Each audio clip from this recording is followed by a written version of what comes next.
On this episode of Roadkill, zero fail. We built this garbage and drove it 2,500 miles to Power Tour. We suck less this time. Little bit less. There's always next time.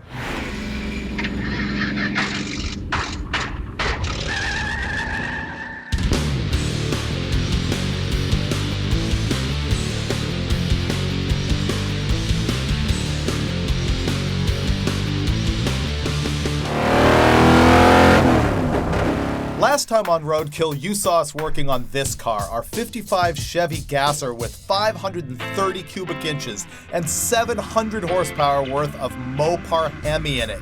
It's also got an American powertrain 6-speed and 543 axle gears. But that is not going to stop us from hitting the road because we wrapped it up just in time to hit the highway 2-lane blacktop style.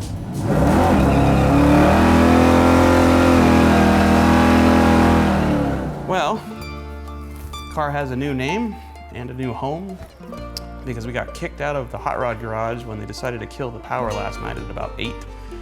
And we're leaving this morning with still a bunch of work left to do. We've got to finish the harness bar, figure out why the clutch is leaking, and I think bolt in a seat for Freiberger because he kind of wants to drive on this trip.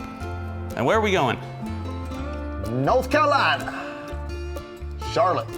Yeah, it's 2,500 miles from here, I think, and we have 5.5 days to get there. No problem.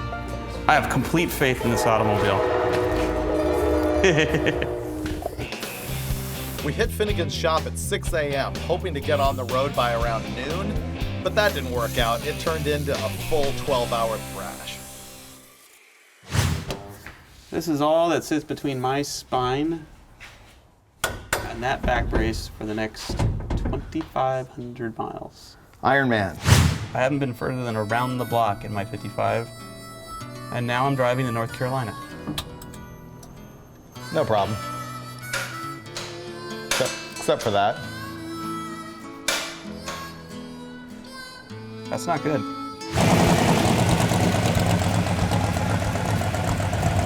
Seat feels better to me.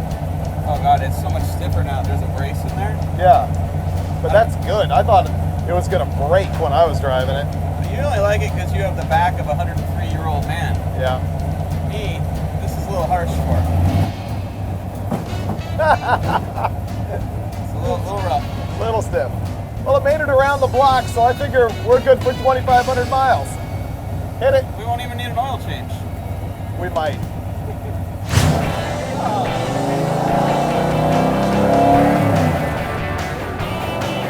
This thing would be nothing without the stick.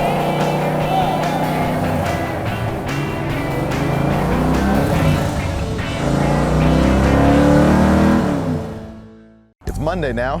We hit the road last night figuring we were gonna go about 500 miles and we made it like 150. So we got a crank. Sits too high in the front. We need to pull a leaf out of the front and crank up the coils in the back. I agree. But not now. Not now. Let's go. Buckle up with your new seatbelts. Sweet! I love this job. We woke up on day 2 in Barstow, California, and at this point we still had 2,450 miles to go and only 5 days to get there, which meant more miles per day. But this is Roadkill, and you knew stuff was going to slow us down, and the first thing was really stupid. We're cruising along the highway, and it started to like surge really quickly, and then it like backfired. I thought we were running out of gas, but it doesn't seem to be, so we're looking at the tune-up. This says everything's fine, but we have no gas gauge nor speedometer. You know, either one of those things would be useful right now because we don't know how far we've driven, nor do we know what gas is in the tank.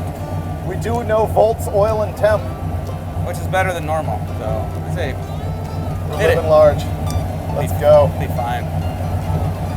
Ready? Yep. That was probably me. That was you. Okay, so we are in fact out of gas. 113 miles, video guy says. How big's this tank?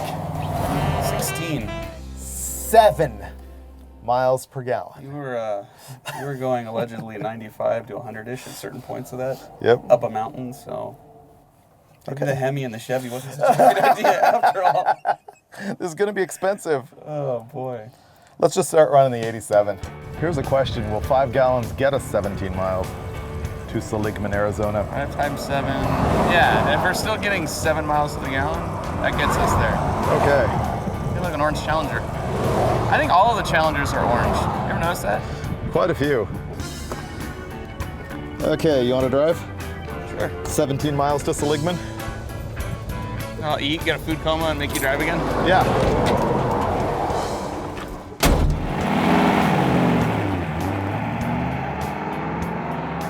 After running out of gas, it looked like we were going to be home free. The car was working surprisingly well for something that we had thrown together and driven around the block before we hit the road. But then, it started to bite us. Okay. This threaded little doohickey right here goes in the middle of the clutch rod to adjust the overall length of it. And it was out at the end of its adjustment and obviously backed off a little bit and came apart. See how the thread's gacked? Oh, it came out? It came out, right. Because it's missing a lock nut. So we need to ungack that and then it'll thread right back together, and it would be great if I could find a lock nut for it. Okay. I'm trying to carve out pieces of metal that are in my way from threading it back on. We didn't fully fix the clutch at the side of the road, so it was still hanging up by the time we hit Flagstaff, Arizona, but we met a fan there who worked at a Chevy dealership and was gonna hook us up. It appears Home Depot doesn't believe in having fine thread bolts, taps, or all thread, so we're gonna have to fix what we have. And Henry works at this Chevy dealership and was kind enough to bring us inside his house, let us borrow his tools, which is like borrowing somebody's woman. This is kind of a big deal. All right, you can see the metal coming out of it as it cleans up the threads. Here we go, good as new. There's never been a 55 Chevy with a Hemi in it in a dealership in Arizona while fixing clutch linkage before. Never. Ever. First ever, setting records. This guy Henry was totally cool, and the least we could do is just run him around the block in the 55. Kind of surreal, honestly. But why is that? It's surreal. I kind of like have to smack myself to realize I'm actually in the car with David Freiberger driving the Blasphemy around town I'm living in. The other thing that Henry pointed out to us was that one of the places where they had shot the 2-lane blacktop movie was just up the road, Mary's Cafe, where they shot that scene where the guys pick up the girl, and all of a sudden it dawned on us, without even planning it, our whole road trip was following about the same route as the guys in the 2-lane blacktop movie.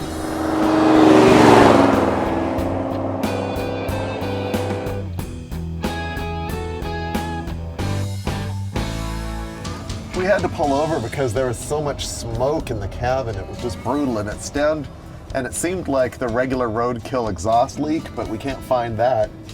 But the transmission is just puking everywhere, and we can't figure out why or where. No, let's just hit the road. By the end of the day, the 55 was running good, and we were feeling good, and we made it all the way into Gallup, New Mexico.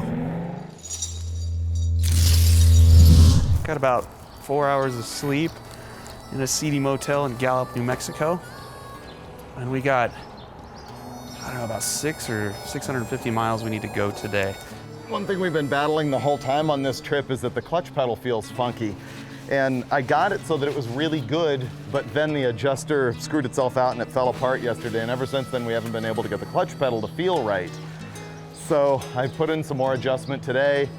Right now we're bleeding it just because who knows. And now I'm checking the master cylinder to make sure that I'm not bleeding it dry, which I'm not.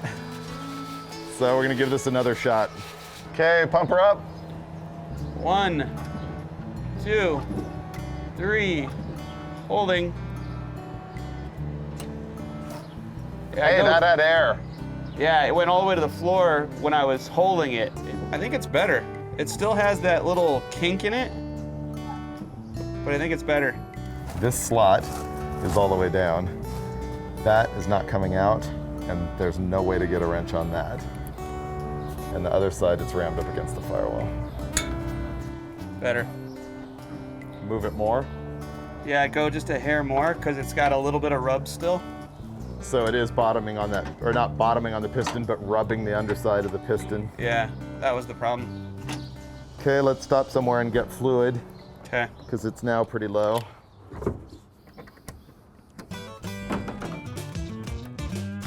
Day 3 turned out to be pretty much the cruise we were hoping for. Virtually nothing went wrong with the car, and we spent the day with the laptop open just tuning on our fast EFI. We ultimately got 17 miles per gallon out of that big Hemi.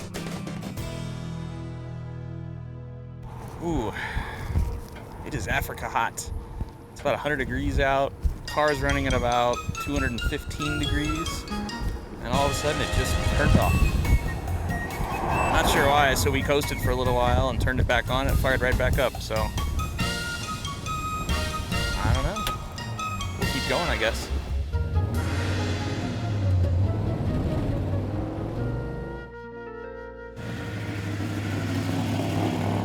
You probably recognize these guys from their hugely popular TV show Street Outlaws, and we came by their shop to hang out with Big Chief and Murder Nova. Hope you don't mind if we're using your shade. How's it going? What's going on, man? How are you? The usual. Looks good. Yeah, it looks good. Not bad. It's been running hard. That's a sweet ass steering wheel. Oh yeah, that's one of the best parts of the whole thing. It looks like Ray Charles welded the headers with his feet. We could comment on that. So the engine had 2 miles on it, was completely untuned, and you hit the highway. Yeah. That's, dude, God, I want to do that so it had a little bit of badass. a tune in it. How are the fumes in the car? Are they good? A little bit of fumes. Yeah. Yeah. Is there? It's what keeps us going. Without a little bit of carbon monoxide. The fumes keep you awake, really. I love it. I don't think you're allowed to weld that bar together, are you? Not Yeah, technically. there was going to be some foam over that. Hey, sometimes, man, you gotta do what you gotta do. Hey, put your pad over it. There was going to be some foam over that. Sometimes you need 4 foot, you only got 2 feet. When you were thinking this thing up, were you thinking about how cool it was? Yeah, for sure. I wanted the 2-lane blacktop car, and it was his idea to put the Hemi in. Yeah, I'd wanted to do the Hemi in it for a long time. I think So you've driven it halfway across the country already. If there's anything that you could change about the car up to this point, Seats. besides the passenger, what would it be? Passengers a given. Let's be honest. I don't know. Nothing really. I mean, if you had to do it all over, you'd do everything exactly the same? I'm happy with it. Really? That's cool. Dents and all. I'm cool with it. What do the people on the highway think when they pass by? Or when you Chicks pass just them? throw themselves at us. It's ridiculous. I've never done a burnout in a stick shift 55 with a Hemi and fuel injection. No one but us has. You can't get a whole lot done when you're just standing around laughing with your buddies, so the time came that we had to get a whole bunch of just little stuff done on the car. Be gentle. Hate that. That's the worst. I thought if it was wallered out, that means it's like worn out to an oval. Well, wallered out is bigger than it should be. Okay. That So if needs a somebody little bit says of your wallering girlfriend's all out. wallered out, that's Yeah, bad that's deal? probably not good. You might around here. You might actually get into a fight. Okay. Sorry, car. Hogatoad's coming off the edge. It doesn't hold. It fits now. Going all out. This is a really It's a really great bit you got there. Turn the Can anybody throttle down on that fiberglass? deal. Holy. Nailed it. Okay, mine's got Dude, no that problem. you can throw it at that one over there. Yeah. We're an inch off. Oh, How about now? hang on. One more? Ah, that's it. It's folding the hood up. Okay, that won't go anywhere. It's way more cooler now that I've sat in it. Yeah. Because you get a feeling looking inside. It's 2-lane blacktop. And not just that, but you get a feeling of the road. Like, you know what I mean? There's little things done to the car for a road trip that's not done to most of the race cars I sit in. You know what I mean? Like there's the a cell phone holder and the cup holder and the cup and holder. the cell phone charger. And then the glove box open with, you know, what used to be your money in it. Right. Yeah, yeah, that's really cool. I'm digging on it. Cool. Thank you. You gonna have to make one? We're gonna have to make one. At the end of the day, Big Chief was pretty much scared to drive the 55 because he knew he would break it. And so Finnegan hopped in with Shawn and gave him a quick ride. The cops really don't hassle you around here or what? It's amazing.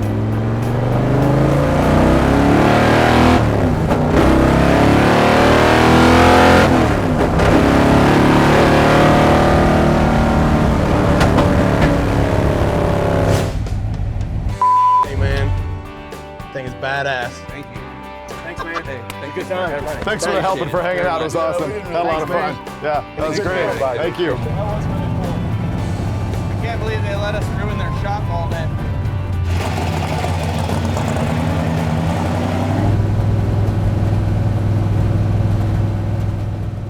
It's Thursday morning now, and we're in Little Rock, Arkansas. Today it's an 8-hour jaunt over to Atlanta, and we're going to stop at Comp Cams along the way. And other than that, we don't really have a plan. Finnegan's on the phone with Meffy Bob trying to sort out some of our fuel injection issues and figure out timing at cruise so we can get even a little bit better gas mileage than the 17 that we've already hit. Yeah, when you let the clutch out, it didn't like it shattered at all.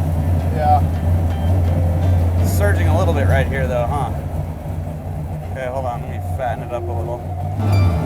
Totally fixed. Amazing. Awesome. That is cool.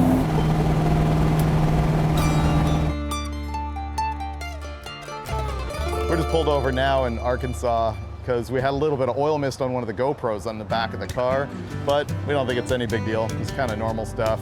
We were on it pretty hard out on the highway. It might have just fogged a little out the breather or exhaust or something. It was also only doing that when we were driving about 140, so I'll just sort of lay off the 140 from now on.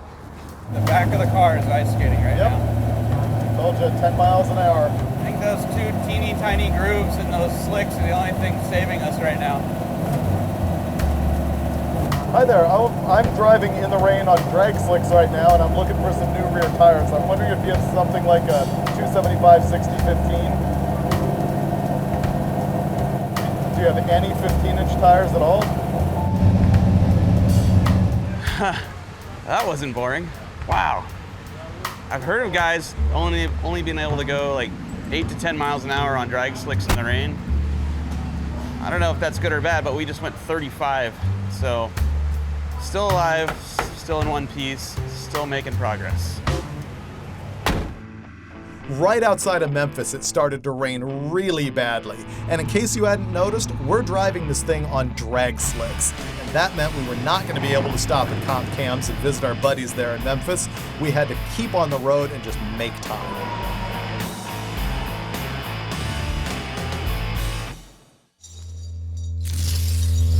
I'm in trouble because I already have like the sense of victory, because we're here in Atlanta, which is only 4 hours from Charlotte, where I need to be tonight, which probably means I won't get fired for missing this event I'm required to attend. Home stretch. But right now, it's 10:15. We agreed we were going to be wheels up at 10 o'clock.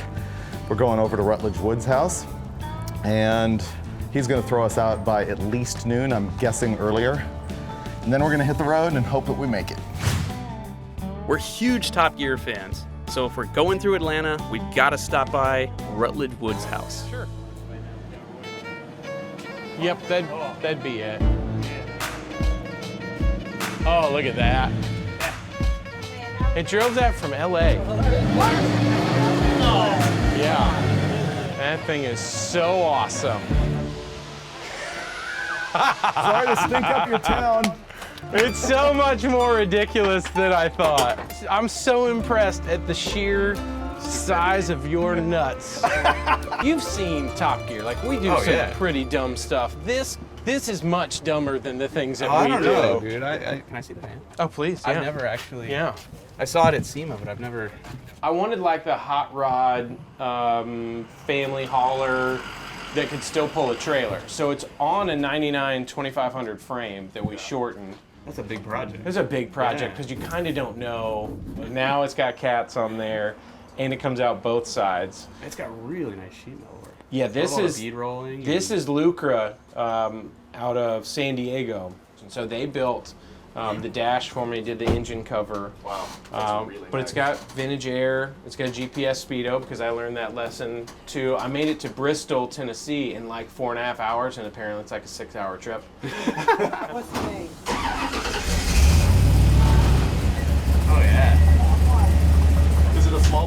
big block?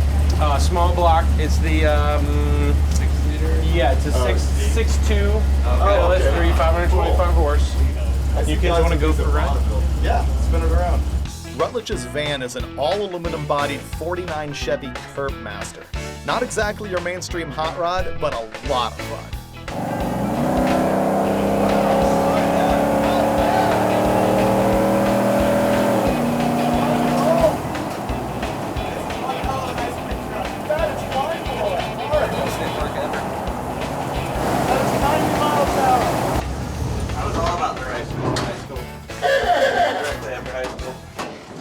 Mint! You know that part at the end of the show, we were always like, hey, who makes a show? These guys. Yeah, you look good. Wasn't me. You got it. Hey, you look sharp out there. Thank you. You look good sweaty? too. A little bit. Hey, if you guys could just do, like when you're on the road, just more of these like dramatic, like, Oh yeah. do these Yeah, we don't shots. get much of that. Because my nostrils aren't big enough. Dude, look at that sun. Gosh, you look good. Here, you got to do the reality show pose too, right? Is that what it is? Yeah, stand awkwardly close and look like that. Isn't that what we're supposed to do? You and your throne of judgment. Your Hemi-powered 55. Hey, good looking beard, huh? Look, wait. Don't get 'em Spontaneous intertwined. combustion if they touch, You gotta dude. go. We're gonna We'll start Velcro a together. fire. Hey, thanks for watching Roadkill. We'll see you next time. We're gonna do some silly stuff. You're gonna love it. Shenanigans. Oh, you said it. Hey, Now hold someone's this. gotta get Hold shot. this. I forgot that one thing to say. What's that? Is it on? Yeah, if you really like car shows and reality shows, this is actually the only one in existence. This show is it. If you're looking for a reality show and car show, there is only one. You are gonna get fired. And it's Roadkill. Oh, Top Gear's awesome. It's just, I love it. I'm just saying, like, this is real stuff. I do this for like 7 hours and I'll be like, I'll be at the hotel. Rutledge loves us, Mother Nature hates us. As soon as we hit the road, bam, more rain. Oh, perfect. All right, guess I'm getting fired for not getting there on time. Yeah, well, we didn't want this trip to be too easy, right? So we called up Mother Nature and asked her to just drop a deuce right here in Atlanta for us. Now we got drama. What are we, 5 hours from the end of this trip, and now it's dangerous. Very. As much as it blows, I think I'm officially calling it. Oh, you have to. I know. You can't sit here. I really wanted to go all the way. If you're late for that men's fragrance sampling party you're going to tonight, you'll never live it down. It's all over. I know it. Be safe. Yep. All right. See you later. I'm gonna hop in over here with Painless Derek, who's been following us in the Cadillac. He's the sponsor of the big party at Power Tour tomorrow. He was just doing this with us to hang out and be cool, but it's a good thing, because now he's gonna go save my bacon.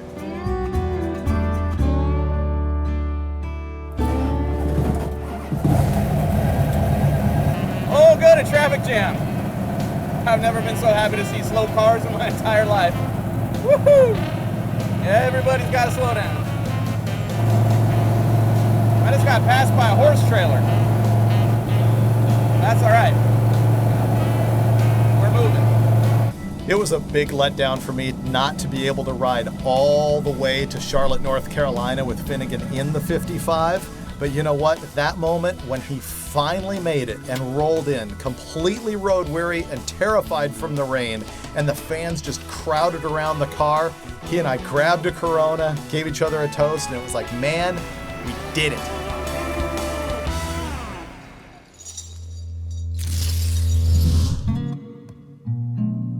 We got up this morning, pushed the start button, it didn't want to start. Plugged the laptop in, and the tune-up that we parked it with last night is gone. We arrived with Alpha N in the box and woke up this morning and speed density was in the box. So I'm at a loss there. So we've eliminated the files we were tuning with over the last 2 days and went back to the file we had in there when we started this trip, which gave us 17 miles to the gallon, but is not tuned for wide open throttle.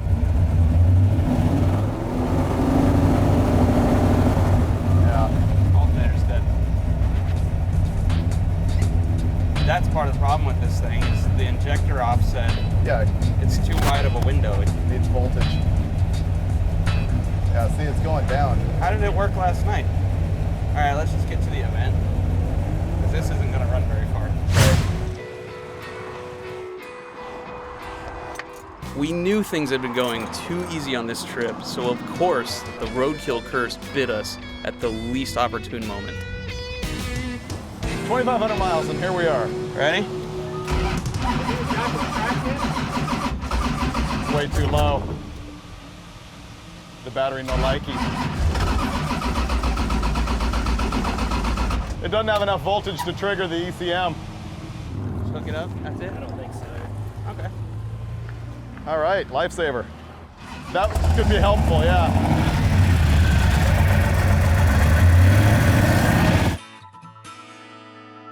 This trip was amazing. First, we built a ludicrous car, a Hemi and a 55 Chevy Gasser. And then, after just driving it around the block once, we hit the road for 2,600 miles, and in the big picture, really didn't have that many problems. And we survived on rain, on slicks, and we hung out with a bunch of really cool people, but the capper was the fans that we met along the way. We had been letting them follow us on a live GPS map online, and everywhere we went, they came out to see us at gas stations and waving at the side of the road, and it was just awesome to meet people and hear their gearhead stories. And it really came to a head at this party at Power Tour, where we were just thronged with a bunch of people who watch Roadkill. And meeting the little kids who were inspired by it, the whole thing was truly humbling. We know that there's a lot of views on YouTube, but to just be able to talk to people and find out how the show affects their lives, man, it makes it all worthwhile. And in all, made this the best Roadkill trip ever.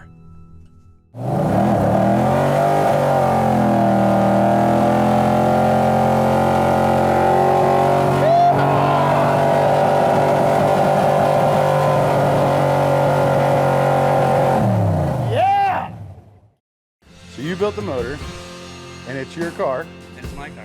and that's your buddy, and you guys are driving it across the country. But we're not Yep. good. That's badass. But you built the motor. Yeah. So that takes some serious trust in yourself to jump behind the wheel And after you. it had 2 miles on it when we left town. Oh, so it was broke in. Yep, just about. No oil in it, but it was broken. It had plenty of braking mileage, but no oil. Apparently Yeah. I can build them and just not fill them with fluids. I want to do that. 2 miles is 8 quarter-mile passes. That's right. So Yeah, Oh god. That's, half a that's a season. weekend for you. that's pretty broke in. Yeah.